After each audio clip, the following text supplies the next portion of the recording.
Education भैया। आज के वीडियो में हम लोग पढ़ने वाले हैं portrait of a lady chapter को, जिसे लिखा है खुशवंत सिंह जी ने। और देखो, मुझे पता है कि तुम लोगों ने मुझे बहुत ज्यादा मिस किया होगा, लेकिन तुम्हारा मिस करना इस वीडियो को बनाने का रीजन नहीं है, बल्कि एक्चुअली ना इस चैप्टर पे मैंने ऑलरेडी 2 साल पहले वीडियो बनाया था, जिसमें मैंने एक जोक मार दिया था। एंड मैं क्या बताऊं उस जोक के साथ क्या हुआ है, खैर रहने ही देते हैं। वैसे तुम में से जिन लोगों ने भी उस वीडियो को देखा है ना, प्लीज अपना मुंह बंद रखना, कमेंट सेक्शन में बकैती करने की जरूरत नहीं है। और जिन्होंने वीडियो नहीं देखा है, अच्छी बात है, आगे देखो, इस वीडियो में और मजा आएगा। तो सबसे पहले ना हम चैप्टर के नाम से स्टार्ट करते हैं। तुम्हारे चैप्टर का नाम है पोर्ट्रेट ऑफ अ लेडी। इससे तुम्हें क्या समझ में आता है? पोर्ट्रेट का मतलब होता है फोटो फ्रेम। तो अब तुम लोग सोच रहे होगे कि क्या भैया इस चैप्टर में हम एक लेडी के तस्वीर यानी कि फोटो फ्रेम के बारे में पढ़ेंगे?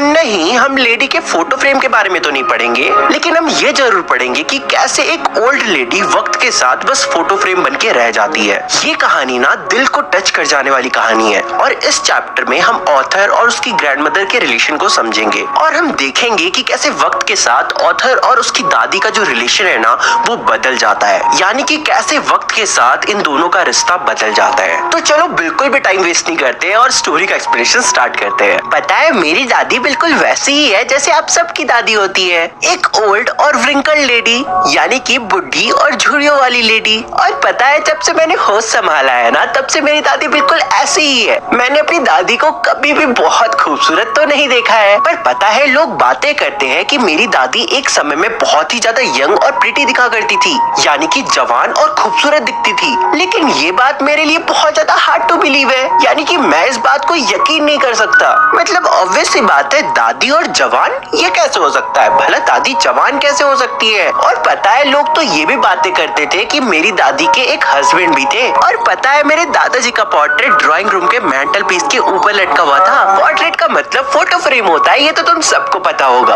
और मैंटल पीस फर्नेस के ऊपर वाले सेल्फ को बोलते हैं। तुमने देखा ही होगा अगर तुम्हारे घर में फर्नेस होगा तो। खैर, तुम्हें स्क्रीन पे तो दिख ही रहा होगा। वैसे उस फोटो फ्रेम में दादाजी एक बड़ी सी पगड़ी और ढीले कपड़े पहने हुए थे। और पता है, मेरे दादाजी के लंबी सफेद दाढ़ी थी जो उनके छाती तक आती थी। और पता है, उस फोटो में मेरे दादाजी बिल्कुल किसी 100 साल के बुढ़े जैसे लगते थे। और उन्हें देखकर ऐसा नहीं लगता था कि उनके बीवी बच्चे होंगे, बल्कि उन्हें देखकर ऐसा लगता था कि उनके पोते पोतियां होंगे, यानी कि वो बहुत ज्यादा बूढ़े लगते थे। और उनकी शक्ल को देखकर ऐसा बिल्कुल भी नहीं लगता था कि उनसे कोई हॉट और जवान लड़की पटेगी। इसलिए ये जो बात है ना कि मेरी दादी एक समय में बहुत ही ज्यादा हॉट और यंग दिखा करती थी, यानी कि बहुत ज्यादा खूबसूरत दिखा करती थी, ये मुझे बिलीव नहीं होता है, क्योंकि मेरे दादाजी भी तस्वीर में उतने सुंदर नहीं लगते। और पता है, मेरी दादी शॉर्ट है, फैट है, थोड़ी बेंट है, और उनके फेस में बहुत सारे रिंकल्स है। अगर आसान शब्दों में बताऊं तो मेरी दादी थोड़ी छोटी, थोड़ी मोटी, थोड़ी बेंट, क्योंकि उनका कमर में थोड़ा दर्द रहता है, ठीक है, और वो बुढ़ी भी है। और तो और उनके फेस में झुर्रियां भरी हुई है, यानी कि रिंकल्स भरी हुई है, क्योंकि ऑब्वियस सी बात है वो बूढ़ी हो गई है ना। देखो, तुम्हें ऑथर की बातों से ये लग रहा होगा ना कि ऑथर अपनी दादी से बिल्कुल भी प्यार नहीं करते हैं, लेकिन ऐसा बिल्कुल भी नहीं है। ऑथर यानी कि हमारे जो खुशवंत सिंह जी है, वो बचपन में अपनी दादी से बहुत प्यार करते थे, और हमारे ऑथर के लिए तो उनकी दादी बिल्कुल किसी पुराने खजाने जैसी थी। और तो और ऑथर की जो दादी थी, वो व्हाइट कपड़े पहनकर पूरे घर में हॉबल्ड करती थी, यानी कि पूरे घर में घूमते रहती थी। अब तुम लोग सोच रहे हो कि दादी बस व्हाइट कलर के कपड़े में क्यों घूमती थी? उनके पास दूसरे कपड़े नहीं है क्या? देखो, ऐसा नहीं है, उनके पास कपड़े तो बहुत सारे थे, लेकिन देखो वो काफी पुराने सोच विचार की थी, और उनका पति भी मर गया था। तो ऑब्वियस सी बात है, पहले के टाइम में क्या होता था, अगर किसी का पति मर जाता था तो उसे पूरा जिंदगी व्हाइट कलर के कपड़े में ही घूमना पड़ता था। हालांकि आजकल ऐसा रिचुअल्स ज्यादातर औरतें फॉलो नहीं करती है। फिर हमें आगे पता चलता है कि ऑथर की जो दादी थी ना, वो हमेशा एक हाथ अपने कमर पे रखकर चलती थी। ऐसा इसलिए क्योंकि उनका कमर काफी ज्यादा कमजोर था, ऐसा करके उन्हें काफी अच्छा लगता था। और पता है, उनकी दादी के जो सिल्वर लॉक्स थे, यानी कि सफेद बाल थे, वो हमेशा बिखरे रहते थे। और तो और ऑथर की जो दादी थी ना, उनका पकड़ फेस था। पकड़ फेस कैसा होता है, यहाँ पे देखना, ऐसा फुला हुआ फेस, ठीक है, तो फुला हुआ फेस को पकड़ फेस बोलते हैं। और तो और ऑथर की दादी का जो लिप्स था ना, वो हमेशा मूव करते रहता था। उनका लिप्स हमेशा मूव क्यों करते रहता था? क्योंकि वो हमेशा प्रेयर रिसाइट करते रहती थी, यानी कि हमेशा प्रेयर गाते रहती थी। लेकिन यहाँ पे ना एक बहुत ही ज्यादा गौर करने वाली बात है कि उनका प्रेयर्स किसी को भी सुनाई नहीं देता था। वो हमेशा प्रेयर्स रिसाइट तो करते रहती थी, लेकिन उनका प्रेयर किसी को सुनाई नहीं देता था। उनका जो प्रेयर था ना, वो बिल्कुल इनऑडिबल था। क्योंकि ऑथर की जो दादी थी ना वो प्रेयर को मन ही मन में रिसाइट करती थी, जिसके कारण उनका बस लिप्स मूव करता था, वो कुछ बोलती नहीं थी।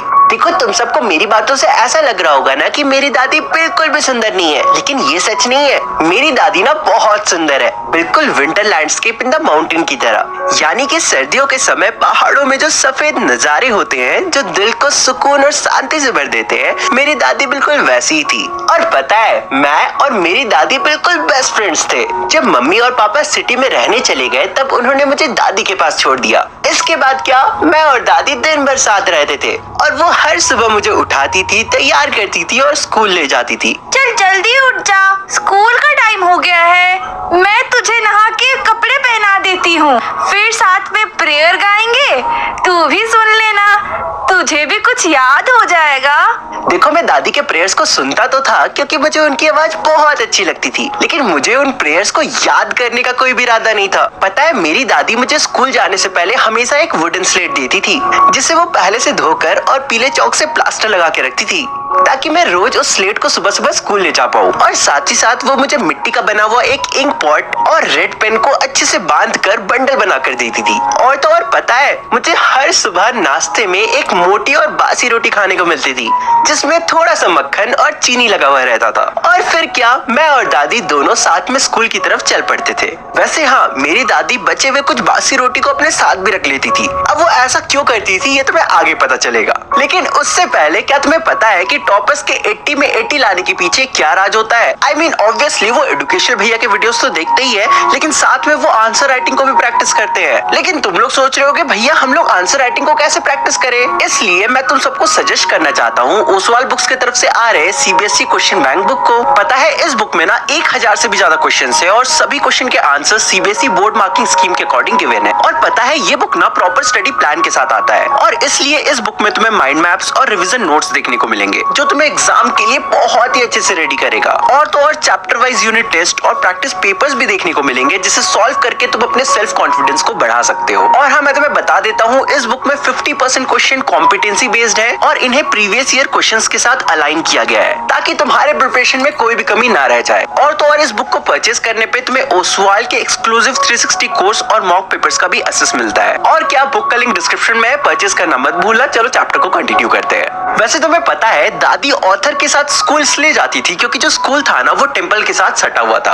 और मॉर्निंग प्रेयर्स के टाइम जो पंडित जी होते थे ना वो बच्चों को अक्सर अल्फाबेट्स और प्रेयर्स सिखाया करते थे। और इस वक्त ऑथर की जो दादी थी वो मंदिर के ही अंदर बैठकर स्क्रिप्चर्स को पढ़ा करती थी। और फिर जब ऑथर और उनकी दादी का काम खत्म हो जाता था तो दोनों साथ में घर की तरफ जाने लगते थे। और तुम्हें पता है, रास्ते में गाँव के जो कुत्ते थे ना वो मंदिर के दरवाजे पे दादी का इंतजार करते रहते थे और मेरी दादी उन्हें रखे हुए बासी रोटियां दे देती थी। और ये कुत्ते उन रोटियों के लिए लड़ते झगड़ते ग्राउल करते हुए हमारा पीछे घर तक आ जाते थे। लेकिन ऑथर की दादी को ना ऐसे कुत्तों को खाना देकर बहुत अच्छा लगता था। इसके बाद जब मेरे मम्मी पापा सिटी में कम्प्लीटली सेटल हो जाते हैं ना, तो वो मुझे और मेरी दादी को वहाँ अपने साथ बुला लेते हैं। लेकिन यहाँ पे मेरी और मेरी दादी के बीच जो फ्रेंडशिप थी उसमें एक बड़ा टर्निंग पॉइंट आता है। हालांकि अभी भी मैं और मेरी दादी साथ में एक ही कमरे में रहते थे, लेकिन दादी अब मेरे साथ स्कूल नहीं जाती थी क्योंकि अब मैं इंग्लिश स्कूल जाता था और उस स्कूल के लिए मुझे लेने एक मोटर बस आता था। और तो और सिटी में ज्यादा कुत्ते भी दिखाई नहीं देते थे, इसलिए अब जो मेरी दादी है ना वो आंगन में चिड़ियों को खाना देना शुरू कर देती है। जैसे दादी पहले गाँव में कुत्तों को खाना देती थी, उसी तरह से यहाँ पे जो दादी है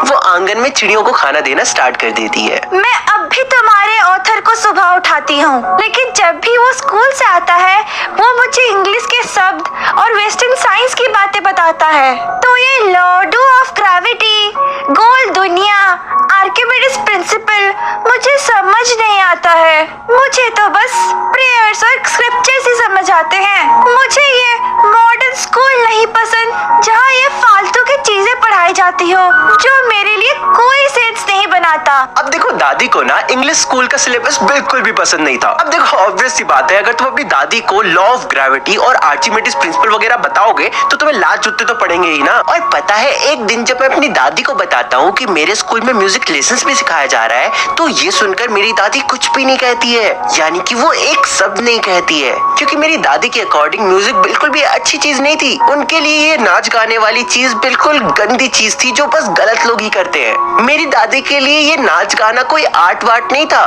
बल्कि उनके लिए ये एक ऐसी चीज थी जो सिर्फ 2 नंबर वाले लोग या फिर गरीब भिखमंगे लोग करते हैं। मेरी दादी के अकॉर्डिंग कोई भी अच्छा घर का आदमी ये सब काम नहीं करता है। और देखो यहाँ पे भले मेरी दादी कुछ भी नहीं कहती है, लेकिन उनके चुप्पी से पता चल रहा था कि उन्हें ये बिल्कुल भी पसंद नहीं है, यानी कि वो इस चीज से बिल्कुल भी खुश नहीं है। मेरी दादी के लिए म्यूजिक तो बस प्रेयर्स गाने तक ही सही है। हालांकि यहाँ पे उनकी दादी काफी गलत थी, क्योंकि आज के टाइम में तुम देख सकते हो कि लोग नाच गाने के बल पर कहां से कहां पहुंच चुके हैं। लेकिन देखो, क्योंकि उनकी दादी काफी पुराने जमाने से थी और कंजर्वेटिव थी, तो उनका सोच थोड़ा डिफरेंट था। वैसे इस इंसिडेंट के बाद जो ऑथर की दादी है ना, वो ऑथर से बात करना बिल्कुल ही कम कर देती है। और फिर जब ऑथर यूनिवर्सिटी जाते हैं तो उन्हें उनके ही घर में अलग कमरा दिया जाता है, और अब ऑथर और उनकी दादी बिल्कुल अलग अलग कमरे में रहते थे। और यहाँ पे हमें पता चलता है कि उनका जो दोस्ती वाला रिश्ता था ना, वो बिल्कुल खत्म हो जाता है। यहाँ पर ऑथर की दादी ने अपनी तन्हाई को छुपाना और सहना सीख लिया था। और मैं दिन भर स्पिनिंग व्हील यानी चक्री चलाती हूँ, प्रेयर्स पढ़ती हूँ और दिन के टाइम चिड़ियों को ब्रेड्स के छोटे छोटे टुकड़े छिड़क देती हूँ, और फिर वो चिड़िया स्पैरो चिरपिंग साउंड निकालते हुए उन्हें खाते हैं और वो मेरे पास आते हैं, मेरी टांगों पे कंधों पे बैठते हैं और उनके साथ मेरा दिल खुश हो जाता है। और मैंने कभी भी उन स्पैरोज को भगाया नहीं, और ये हाफ एन आवर मेरे पूरे दिन का बेस्ट हाफ एन आवर होता है। इसके बाद जब ऑथर को पता चलता है कि अब उन्हें आगे की पढ़ाई को कंप्लीट करने के लिए अब्रॉड जाना होगा, तो वो सोचते हैं कि ये सुनकर दादी को कैसा फील होगा। मुझे लगता है कि दादी का दिल बिल्कुल टूट जाएगा। देखो, अब मैं बड़ा हो गया हूँ और अब ना मुझे पढ़ाई करने के लिए अब्रॉड जाना था, और मैं पूरे 5 साल के लिए अब्रॉड जा रहा था। और मुझे पता था कि ये जो 5 साल है ना, ये काफी बड़ा टाइम होता है, और खास करके दादी जिस उम्र में है ना, उनके साथ अगले 5 साल में कुछ भी हो सकता है। यानी कि वो काफी बूढ़ी हो गई है और वो कभी भी जा सकती है। लेकिन मेरी जो दादी है ना, वो ना रोती है ना कोई शिकायत करती है। लेकिन दादी ना रोई ना उन्होंने कोई शिकायत की, बल्कि वो मुझे रेलवे स्टेशन पे छोड़ने भी आती है। हाँ, बस वो अभी भी प्रेयर्स गा रही थी और माला जप रही थी। जा बेटा जा, अपना ख्याल रखना, मैं तुझे दुआ में याद रखूंगी। इसके बाद दादी ने ऑथर के माथे को चूमा, और ये जो चुम्मी थी ना, वो ऑथर के लिए बिल्कुल एक गीले स्टैम्प की तरह थी, जो उसके दिल में बिल्कुल बस जाता है। और ऑथर को ये लगने लगा था कि शायद ये आखिरी बार है जब वो अपनी दादी को देख पा रहे हैं, क्योंकि ऑब्वियसली यार 5 साल बहुत बड़ा टाइम होता है, और ऑथर की दादी ऑलरेडी बहुत ज्यादा ओल्ड हो चुकी है। लेकिन क्या सच में ऑथर के लिए उनकी दादी को देखना ये आखिरी बार था? ऑथर जब 5 साल बाद वापस आते हैं तो वो अपनी दादी को वहीं पे मिलते हैं। ऑथर जब 5 साल बाद वापस आते हैं तो वो अपनी दादी से उसी स्टेशन पे मिलते हैं। ऑथर की दादी बिल्कुल वैसी ही लग रही थी जैसा वो 5 साल पहले दिखा करती थी। वो एक दिन भी बड़ी या एक दिन भी एक्स्ट्रा बूढ़ी नहीं लग रही थी, और न ही ऑथर की दादी को देखकर ऐसा लग रहा था कि वो बिल्कुल भी थकी हुई है। वो बिल्कुल भी थकी हुई नहीं लग रही थी। पता है, मेरी दादी बिल्कुल वैसी ही थी जैसा मैंने उन्हें लास्ट टाइम देखा था। दादी जैसी मुझे देखती है वो मुझे गले लगाती है, लेकिन फिर भी वो मुझसे कुछ भी नहीं कहती है। उल्टा जब वो मुझे गले लगाती है ना, तो मुझे कुछ प्रेयर्स का आवाज मेरे कान में सुनाई देता है, क्योंकि दादी ने जब मुझे गले लगाया था ना, तब भी वो प्रेयर्स को गुनगुना रही थी। और पता है, अभी भी घर पे दादी का जो सबसे फेवरेट खुशी वाला टाइम है ना, वो है चिड़ियों के साथ, जब वो उन्हें खाना देती है और उन्हें प्यार से डांटती है। हाँ, मेरी जो दादी थी ना, अब वो चिड़ियों को प्यार से डांटती थी। डांटने का मतलब वो उन्हें भगाती नहीं थी कि सूसू भाग जाओ, बल्कि इस वे में कि अरे हटो, ऐसा मत करो, चलो वहाँ चले जाओ, यहाँ से हट जाओ, बहुत ही प्यार से। और मेरी दादी ऐसे ही उन्हें प्यार से डांट कर खाना खिलाती थी। लेकिन पता है, ऑथर की दादी की इवनिंग रूटीन में कुछ तो चेंज था, यानी कि कुछ तो फर्क था, क्योंकि शाम को जब ऑथर अपनी दादी को देखते हैं ना, तो उन्हें उनमें बहुत ही अलग सा जुनून दिखता है। और ऑथर ये भी देखते हैं कि उनकी जो दादी है ना, वो इस वक्त प्रेयर्स नहीं गा रही है। उल्टा उनकी जो दादी होती है, वो एक बड़ा सा ढोल उठाती है और अपने आसपास जितनी भी औरतें थी उन्हें बुलाती है, इकट्ठा करती है, और वो सभी औरतें और दादी मिलकर होमकमिंग ऑफ वॉरियर्स गाती है, यानी कि योद्धाओं के घर वापसी की गीत गाती है। और इस वक्त उनके आवाज में एक अजीब सी ताकत दिख रही थी, जैसे कि वो अपने जिंदगी के आखिरी जश्न को एंजॉय कर रही हो। लेकिन ऑथर की जो दादी होती है ना, वो इस चीज को ओवरडू करने लगती है, यानी कि वो ड्रम जो बजा रही थी ना, वो ड्रम को बजाए जा रही थी। पता है, हम सभी दादी को देखकर बहुत ज्यादा हैरान हो जाते हैं और उन्हें रोकना पड़ता है ताकि वो और ज्यादा थक ना जाए। और ये पहली बार था जब मैंने अपनी दादी को बिना प्रेयर्स को रिसाइट करते हुए देखा था, क्योंकि पहले जब भी मैं अपनी दादी को देखता था ना, वो हमेशा प्रेयर्स को रिसाइट करते रहती थी। लेकिन फिर अगली ही सुबह मेरी दादी बीमार पड़ जाती है। इसके बाद डॉक्टर को बुलाया जाता है। जो डॉक्टर था ना, वो कहता है कि कोई बड़ी बात नहीं है, छोटा मोटा बुखार है, ठीक हो जाएगा। लेकिन मेरी दादी को ऐसा नहीं लगता था। उन्हें लग रहा था कि उनका आखिरी समय अब नजदीक आ गया है और मेरी दादी इसी बात पे अड़ गई थी। बेटा, ये मेरी जिंदगी का आखिरी चैप्टर है। मेरी जिंदगी का आखिरी चैप्टर खत्म होने वाला है।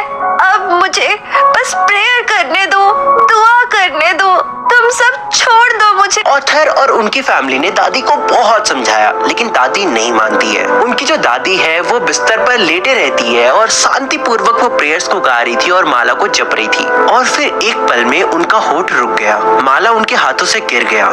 उनके चेहरे पे एक सुकून भरी सफेदी छा गई और मानो ऐसा लग रहा था कि अब वो हमेशा के लिए शांत हो गई हो। ऑथर और उनके पूरे फैमिली का दिल टूट गया और यहाँ पे हम सबको पता चल जाता है कि उनकी जो दादी है ना, उनका डेथ हो चुका है। वो चुपचाप चली गई, जैसे एक शांत सफेद नदी अपना सफर खत्म करके समुद्र में मिल जाता है। इसके बाद हमने दादी को बिस्तर से उठाया और रस्म के मुताबिक जमीन पे लिटा दिया और फिर एक लाल चादर से उन्हें ढक दिया। कुछ घंटों की सोख के बाद हम फ्यूनरल की तैयारी करने लगे और फिर शाम को हम स्ट्रेचर लेकर आते हैं और फिर हम दादी के बॉडी को कमरे से वरामदा में लेकर आते हैं, जहाँ वो लाल चादर से बिल्कुल ढकी हुई थी। हालांकि हजारों चिड़िया जमीन पर बिखरे हुए थे। हालांकि शॉकिंग बात यह था कि इन चिड़ियों में से कोई भी आवाज नहीं निकाल रहा था और सभी में एक गहरी खामोशी देखने को मिल रही थी। ऐसा लग रहा था कि ये सारे चिड़िया यहाँ पर शोक मनाने आए हैं। उसके बाद ऑथर की जो मम्मी होती है वो बिल्कुल दादी के तरह ही उन रोटी के टुकड़े करती है और उन स्पैरोज को ऐसे बरामदा में फेंक कर देती है। लेकिन उन स्पैरोज में से एक भी स्पैरो ऐसा नहीं होता है जो उन रोटी के टुकड़ों को खाता है। उन स्पैरोज को देखकर ऐसा लग रहा था ना कि वो स्पैरोज भी दादी के अंतिम समय में उन्हें देखने आए और उनका भी बिल्कुल मन नहीं है उन रोटी के टुकड़ों को खाने का। उसके बाद जब दादी के शरीर को वहां से ले जाया जाता है तो वो जो पंछी होते हैं ना, वो जो बर्ड्स होते हैं, स्पैरोज होते हैं, वो सब भी वहां से चले जाते हैं। और ये देखकर बिल्कुल ऐसा लगा कि वो सब भी दादी को आखिरी सलामी दे रहे हैं। फिर अगले दिन स्वीपर आता है और उन सभी रोटी के टुकड़ों को उठाकर डस्टबिन में डाल देता है। हाँ, किसी भी चिड़िया ने रोटी के टुकड़ों को खाया नहीं था। देखो, यहाँ पर हमारी दादी तो हमसे दूर चली गई, लेकिन हमारी दादी का जो प्यार था ना, वो हमेशा हमारे दिलों में रहेगा। तो यही थी the portrait of a lady की कहानी। एक ऐसी दादी की कहानी जो प्रेयर, शांति और प्यार का रूप थी। और उनके डॉग्स, उनकी चिड़िया, उनकी माला और उनका सुकून, ये सब हमें याद दिलाता है कि प्यार वक्त से भी ज्यादा बड़ा होता है। आई होप सो ये स्टोरी पढ़ने में तुम्हें मजा आया होगा और सब कुछ बहुत ही अच्छे से समझ में भी आ गया होगा। मैंने कोशिश किया है कि इंग्लिश के जो इंपॉर्टेंट वर्ड्स है ना, उन्हें मैं इंग्लिश में ही बोलूं ताकि तुम अपने एग्जामिनेशन के आंसर राइटिंग में लिखकर आ पाओ। बाकी तुम्हें पता ही है, अगर तुम्हें पसंद आया तो वीडियो को लाइक करो, चैनल को सब्सक्राइब करो और अपने दोस्तों के साथ शेयर करना मत भूलना। इस वीडियो में एम करते हैं 20,000 लाइक्स की। आई नो बहुत ज्यादा मांग रहा हूँ, बट पता नहीं, देखते हो पाता है कि नहीं हो पाता है। बाकी जिन्होंने मुझे अभी तक इंस्टाग्राम में फॉलो नहीं किया है, कर लो यार, लिंक डिस्क्रिप्शन में गिवन है। बाकी तुम लोगों से मिलते हैं अगले वीडियो में, तब तक के लिए बाय बाय।